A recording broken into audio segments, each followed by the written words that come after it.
Saudara, kisah inspiratif seorang penyandang disabilitas yang bangkit dari keterpurukannya setelah kehilangan kedua bola mata dalam sebuah insiden.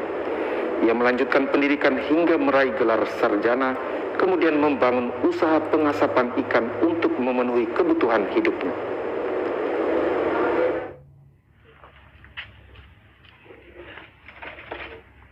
Miguel Arifin Dano, demikian nama lengkap pemuda penyandang disabilitas asal Kabupaten Rotendao yang mampu bangkit dari keputusasaan dan melanjutkan pendidikan hingga menyandang gelar sarjana teologi.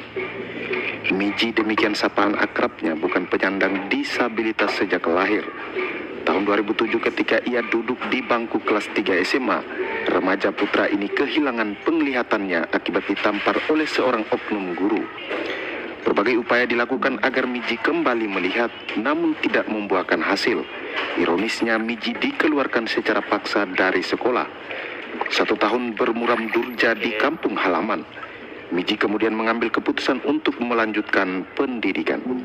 Tahun 2009 ia mendaftar di salah satu sekolah luar biasa di Kota Kupang.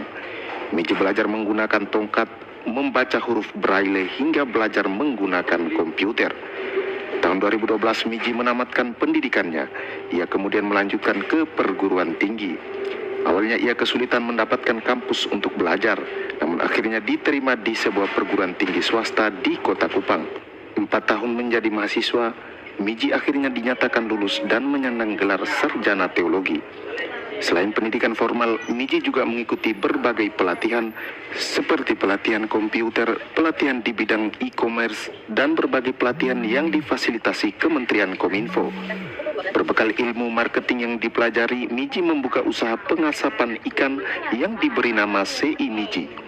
Miji memberdayakan orang-orang di sekitarnya untuk memproduksi ikan asap. Penjualan dilakukan secara online melalui berbagai platform media sosial. Hasilnya dibagi dengan para pekerja, sisanya untuk memenuhi kebutuhan hidupnya. Selain pengasapan ikan, Miji juga melakoni salah satu profesi sebagai refleksi acupressure terapis dan juga menjalankan misinya sebagai pekabar Injil. Oktober 2021, Miji memutuskan untuk menikahi gadis pujaannya. Pernikahan tersebut cukup fenomenal dan dianggap sebagai pernikahan unik. Betapa tidak seorang gadis berparas cantik secara ikhlas bersanding dengan seorang penyandang disabilitas netra. Tidak terbatas di dalam hidup kita yang terbatas. Karena itu, sekalipun saya sebagai seorang disabilitas, tapi Tuhan memberikan hikmat untuk melakukan segala hal. Karena itu saya berpesan kepada teman-teman disabilitas, jangan patah semangat, tetapi teruslah berjuang dan percaya bahwa Tuhan akan mengaruniakan kepada teman-teman hikmat dan kemampuan di luar daripada keterbatasan saudara. Bagi Miji, keterbatasan bukan hambatan untuk seseorang berkarya, namun kreativitas dan tekad yang kuat akan mengantarkan seseorang ke gerbang kesuksesan. Dari Kota Kupang, Nyongki Malelat, TVRI NTT.